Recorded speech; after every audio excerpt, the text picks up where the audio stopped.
Now on To Read On with Vicki Luke and Gordon Astley, who investigate fantasy in books.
Well, I guess you thought you were in for a ghost story then, didn't you? Well, we'll talk about why you might have thought that later on in the programme, because today in Read On, we're looking at mood and fantasy, mystery and imagination, and that includes ghosts, of course. Well, just to show you how far imagination can go, we sent our intrepid reporter up to Nottingham to investigate a local legend.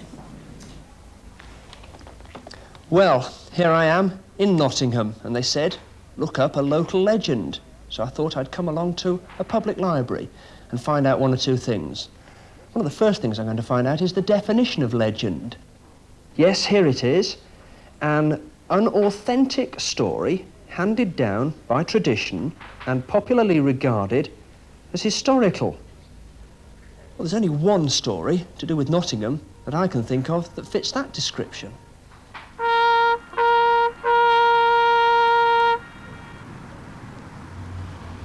Yes, you've guessed it, Robin Hood. And here I am outside Nottingham Castle. This is a statue of the man himself, and all around are his merry men, the very musical Alan a Dale, the portly and bald Friar Tuck. Let's see who we've got here. Robin Hood with Maid Marian and Friar Tuck. So it looks like we've got a full supporting cast. But just a minute, this is supposed to be an unauthentic story. Yet it looks like the people around here believe in it, all right? I know. Let's see what they think. Excuse me, I wonder, can you tell me what you know about Robin Hood? He robbed the rich to feed and to clothe the poor. I imagine he lived in Sherwood Forest. He lived in Sherwood Forest. Well, I know that he lived in Sherwood Forest. Robin Hood lives in a tree. Lived in Sherwood Forest, did he? Well, that's very interesting. You see, the thing is, everybody thinks they know about Robin Hood, but when you look into his story, well, there's hardly a scrap of evidence to support it. Now, I'm in Sherwood Forest, underneath the big oak tree that Robin Hood was supposed to have hidden from the Sheriff of Nottingham in. OK, but the thing is, this tree most probably wasn't around at the time of Robin Hood. And if it was, well, it most probably wasn't big enough for him to hide behind. It was most probably only an acorn then. So, how did this story about Robin Hood begin? There were certainly bandits in Sherwood Forest about that time. Then ballad singers started singing songs like this. The forest of merry Sherwood, to view the red deer that range here and there met he with bold Robin Hood. As soon as bold Robin Hood did him espy, The story caught on, and soon there were quite a lot of Robin Hood ballads around, and everyone was singing them. therefore out of hand he bid him to stand, and thus to him he spake. Well, then printing came along and things really began to change. In 1495, a good 100 years after the Robin Hood ballads began, someone had the bright idea of printing up 4 of the better-known ballads into a booklet called A Little Jest of Robin Hood. A jest is a romance or story in verse, and so this was a sort of Robin Hood's greatest hits. Well, here in Nottingham Castle, they've got an exhibition which shows you how that story grew from such small beginnings. Here is the Little Jest, and it mentions Robin Hood, Little John, it mentions the Merry Men and the Sheriff of Nottingham, but it doesn't mention Maid Marian or Friar Tuck. But lo and behold, in the 17th century, over here, those 2 characters pop up. And that's 120 years later. And then, plain old common Robin Hood suddenly gets promoted to the Earl of Huntingdon. You see, it was such a good story, people couldn't help but add to it. And that's how a story becomes a legend, or a legend becomes a story. So, who was Robin Hood? Well, nobody really seems to know. The name Robin, or Robert Hood, was as popular in medieval England as John Smith is now. There certainly was an unpopular Sheriff of Nottingham, and there were robbers or bandits in Sherwood Forest, but there's no proof, you know, that those events were connected. So what are we left with? Was he a real person? Was he fictional? Was he a blend of lots of people? Or just a figment of someone's imagination? I don't know, but I'll leave you with this thought. There's always a grain of truth in folk stories. Amazing, isn't it? Through different generations of people using their imaginations, this great big complicated story has grown up that everybody likes to believe. Well, I promised you I'd talk about ghosts today, so let's have a look at that opening film again.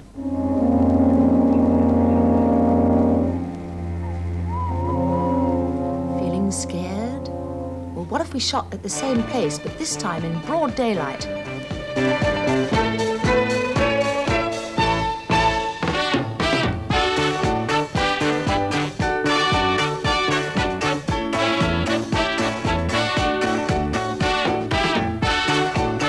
Rather different, isn't it?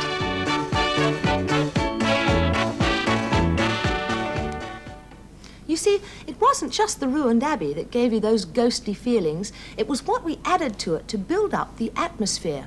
We put in some spooky music and some sound effects of owls hooting and the wind howling. And of course, we filmed it at night. Now, all those things made you think that something frightening or supernatural was going to happen. And you see, that's the way filmmakers work. And writers work in a similar way, except they don't use wind and sound and music. They just use words. Let me show you what I mean. Listen to this. It appeared to be at the side of the road, moving at a constant speed. Very frightened by this time, she turned and saw a dark shape by the hedge. All was silent except for the panting and the incessant pad, pad, pad. She began to cry a little. Wasn't there a phone about? But there was no phone, not even a house in sight. She stopped The panting stopped. The padding ceased. Absolute silence again. Then, as the moon came out from behind the clouds, she saw the black shape clearly. There it stood, a dog, a huge dog, black as the night that surrounded it. Only two things shone out in the darkness, its eyes that glowed like fire, and the white of its teeth bared in a snarl. Ooh, well, I don't know about you, but I feel really creepy. Doesn't sound like an ordinary dog to me. So let's have a look at that and work out why the writer has made us think that something really frightening is going to happen to the girl in the story. Well, she's made it quite plain that when the padding and the panting noises stopped, there were no other sounds. Absolute silence, she says. I mean, that's pretty spooky for a start. Then, as the moon came out from behind the clouds, she saw the black shape clearly. You see, that all adds up to a feeling of fear, a black shape at night. Well, I mean, that could be anything, couldn't it? It could be a ghost or a monster. Ooh. Now, here we have the paragraph where the shape is revealed as a dog. So let's have a look at that, and I'll try to show you that it's through the words the writer has used that she's frightening you, or trying to. Let's change the word huge for plump, and black for yellow. That's a nice sunny colour. And night for sand. There, how's that?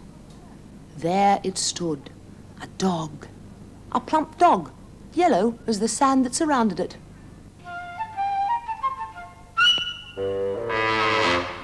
Well, that's quite funny now, isn't it? I mean, it's not frightening at all. You see, words can create an atmosphere, a mood, just as well as pictures can. Well, if you like that extract, it comes from the 11th Armada Ghost Book, and it's edited by Mary Danby. There it is. And if you like being frightened, well, that's the book for you. Well, I have another very different book here. It's called The Dark is Rising. It's by Susan Cooper, and it's a fantasy. Now, that means that it's not a ghost story, but it does have its scary moments. The central character in this book is called Will Stanton. He's coming up for his 11th birthday, but as the day draws near, it starts to snow very heavily, and mysterious things start to happen to him. But the strange thing about it is that nobody else in his family seems to notice. It's only to him that they happen, and it's only to him that these strange people who seem to come from a darker and older time reveal themselves. Well, I'd like to read to you his first encounter with one of these people, Herne the Hunter. The rider had a head that was bigger than the head of a man, and horned with the antlers of a stag. And the white mare, bearing this monstrous stagman, was moving inexorably towards Will. He stood waiting until the great horse came close. The figure of the hunter towered over him, and Will found himself gazing up into strange, tawny eyes, yellow gold, unfathomable, like the eyes of some huge bird. Well, The Dark is Rising really is a fantastic book, and it's one of a series of 5.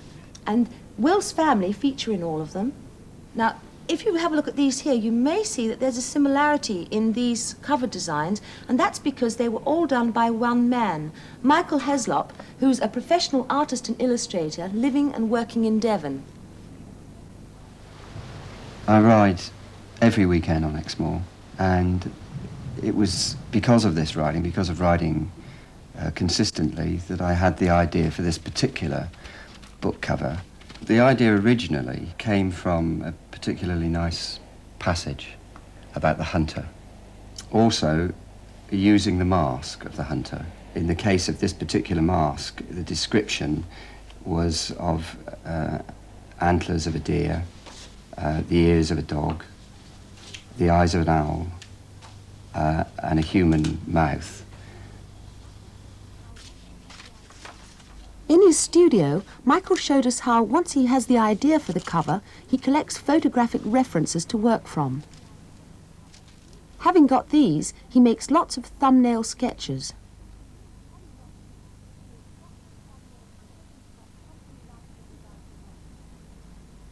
until he's got something like the design he wants.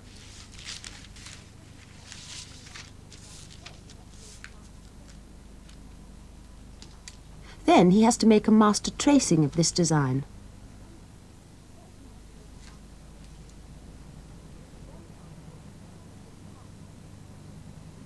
Which he then transfers to a sheet of cartridge paper. And then it's a matter of applying paint. And the final touch of mistiness is achieved by the use of a paint spray or airbrush.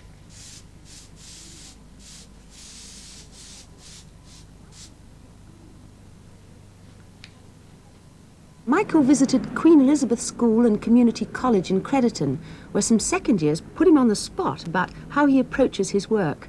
And whether you feel that the cover is suitable, in fact. Yeah. Yeah.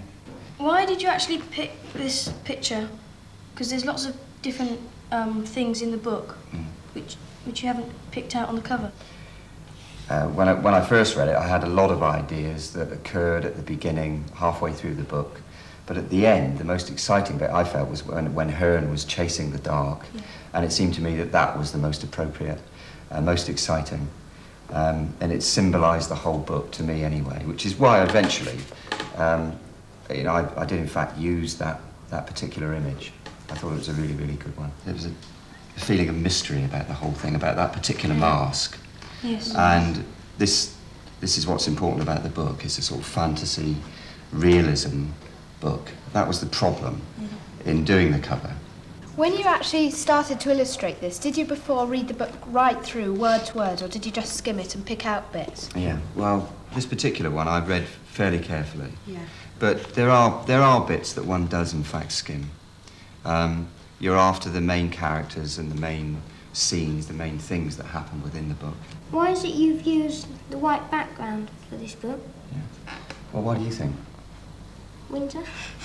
Yeah, that's right. I think it was such an important part in the book, really. It was the whole book was involved with snow. In nearly every chapter, the snow was mentioned, and it was getting worse and worse and worse, and it seemed the most obvious thing to do. When one does a cover, that's one of the things you've got to consider when you read the book initially, is the actual setting, the things that are going on, and I think the snow comes into it more than anything. Yeah, and snow's very spooky, all glimmering and glowing. Yeah. Yeah, it is. Well, that's the whole point. I mean, that was the one thing that one had to try and get over, that, as you say, the spookiness of it. It's true. I mean, it's the fact that everything is grey, black and white and grey, as a contrast to the colour that gives it its punch, really. Yeah. Why is the horse black when in the book it says it's white? Yeah, well, that's absolutely true. It was a white horse. And I considered it because really I wanted the whole of that shape to be very, very dark against a white ground. Did you actually do different sketches before you chose that one, or different points in the book? Oh yes, yeah, lots of them. That always has to happen. I do a lot of thumbnail sketches just to get ideas for the actual design. But it's the mood that's important. Yeah. With this one, I started off by having the horse coming in a side view, which it looked quite strong. It looked as though the horse was running more. But in the end, I decided on a view of it coming towards me. I think it was more frightening, really. And then it was Michael's turn to give the children some problems to solve, back at his studio. Right, this is the third stage. I've read the book. And I've written all the notes that I think are relevant. And then I find my references. Now, which ones do you think, concentrating on this cover, which ones do you think might be here at the moment? Yeah, now the problem here was that we had to have the antlers. It was supposed to be the ears of a dog, if you remember, the eyes of an owl, a human mouth. There's this one here. It looks a bit like the stag head. Yeah. Yeah, that's right. That was actually one that I'd used. The horns of a stag. Also, the ears could go. Yeah. Do you think the ears are right? Yeah. So it was the stag's horns, the ears of a dog. What else was it? The eyes. Yeah, the eyes of an owl. Can you remember what was said about the mouth? Human. It was human mouth. Yeah, it was a human mouth. And in fact, you'd be amazed to know that is Elvis Presley's mouth in there. But that was how I made up that particular head, by using lots and lots of different pictures and doing a variety of drawings. Not just one, but just trying out different things. It had to look rather fierce and rather frightening. Okay, now you've got some idea of how I go about doing a cover. And let me say that that's the way I do it. Other illustrators work in a completely different way. And now comes the frightening bit, because I want you to do it as well. So I want you to go away and think about it and actually produce a cover design for The Dark is Rising. And in fact, that's just what they did. And we have them here in the studio. And they've all been very well thought out, too. Well, you see, there is more than one way of visualizing a story. And just to prove the point, I've got another one here, which is a cover for the same book, but it's by a different artist. As you can see, the rider's there, the horse is there, and there's a sense of mystery and fantasy about that, but it's very different, isn't it? There's something to get your imaginations working.